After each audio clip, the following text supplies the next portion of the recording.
doing it. Let me tell you where Tinubu should have looked for forces to quell that insurrection. Right here in Lagos. Right here. Or in Abuja, perhaps. I don't know. But there was no need to call the military or the Air Force. I'll tell you what happened. On one of my home visits, this about 2 months ago, I was coming out of a hotel and I saw what looked like a film set. And I said, oh, they're shooting a film. That was on the grounds of this hotel. And a young man detached himself from the actors, came over and greeted me, very polite, very nice young man. And I said, are you shooting somebody? I said, I'm just joking. Are you shooting a film? He said, no. And I looked around. There was nearly a whole battalion occupying that, the grounds of that hotel, in Ikoyi, right here. So I got back in my car and I asked the driver who that young man was. And he told me. And I saw this SWAT team, a mixture. They were at least heavily armed, at least some 15 or so heavily armed to the teeth security personnel.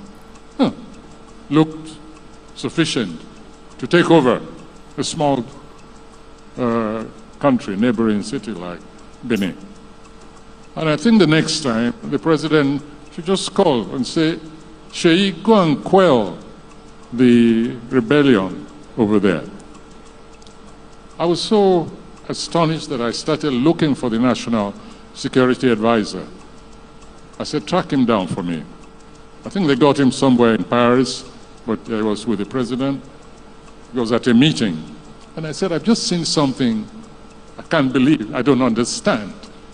And I described the scene to him. I said, do you mean that a child of the head of state goes around with an army for his protection or whatever? I couldn't believe it.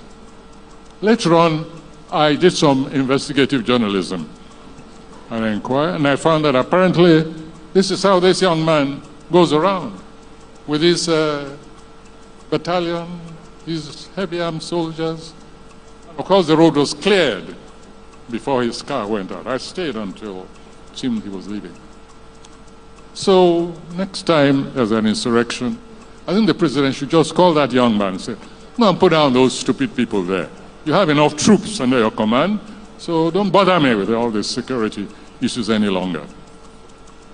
Let's not overdo things. This is not the first country that has a head of state. It's not the first country whose head of state has families. And I think children should know their place. They are not potentates. They are not heads of state. And the security architecture of a nation like this suffers some element